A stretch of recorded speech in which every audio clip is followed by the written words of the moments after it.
James Sterling was a man unmoored. In his mid-30s, with a career in finance that he never truly loved, he felt a persistent emptiness gnawing at his insides. His wife had left him 2 years ago, taking their young daughter with her. Alone in his small apartment, surrounded by the echoes of his past, James found solace in the bottom of a whiskey bottle. Each night, he'd drink himself into oblivion, trying to drown the existential dread that consumed him. He became a regular at the local bar, where the dim lights and smoky air provided a semblance of comfort. It was there, among the equally lost souls, that James adopted a nihilistic worldview. He would often sit at the bar, glass in hand, muttering about the futility of existence to anyone who would listen. "Life is meaningless," he would slur.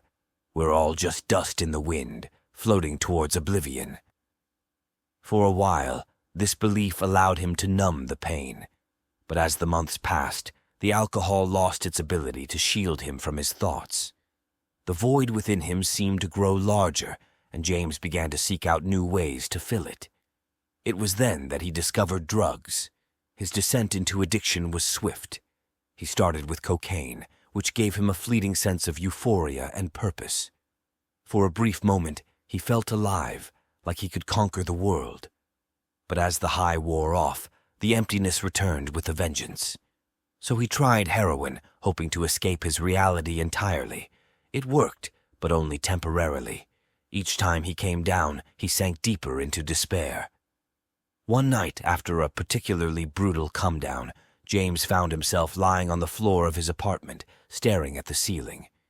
His body felt like lead, and his mind was a swirling storm of chaos. He realized that he couldn't go on like this.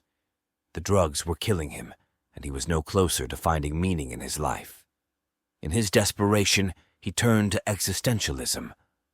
He started reading the works of Jean-Paul Sartre and Albert Camus, hoping to find answers in their words.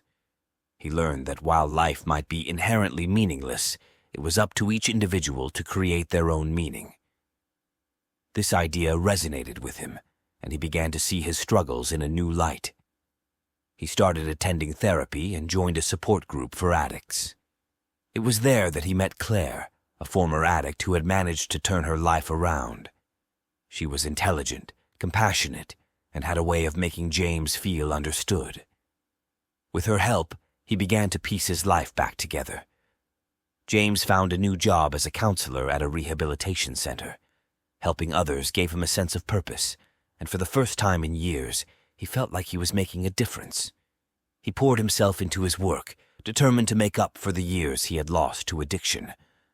But despite his newfound sense of meaning, James couldn't shake the feeling that something was still missing. He had traded one addiction for another, and while his new addiction to helping others was healthier, it still left him feeling unfulfilled.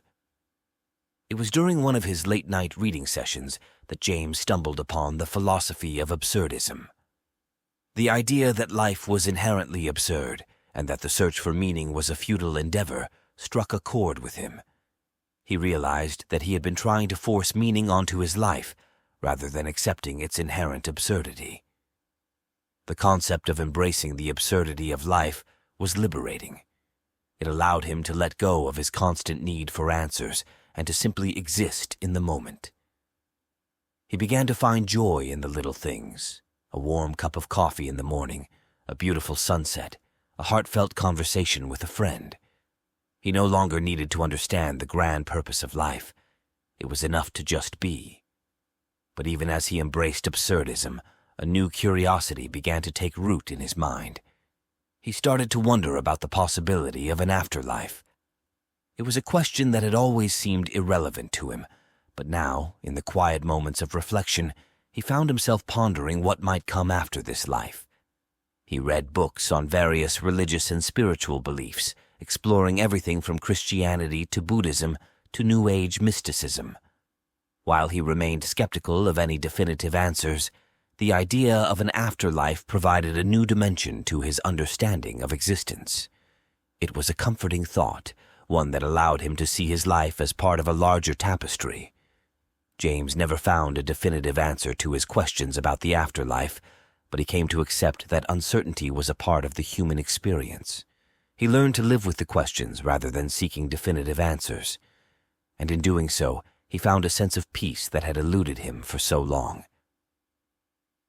As the years passed, James continued to work at the rehabilitation center, helping others navigate their own journeys through addiction and existential angst.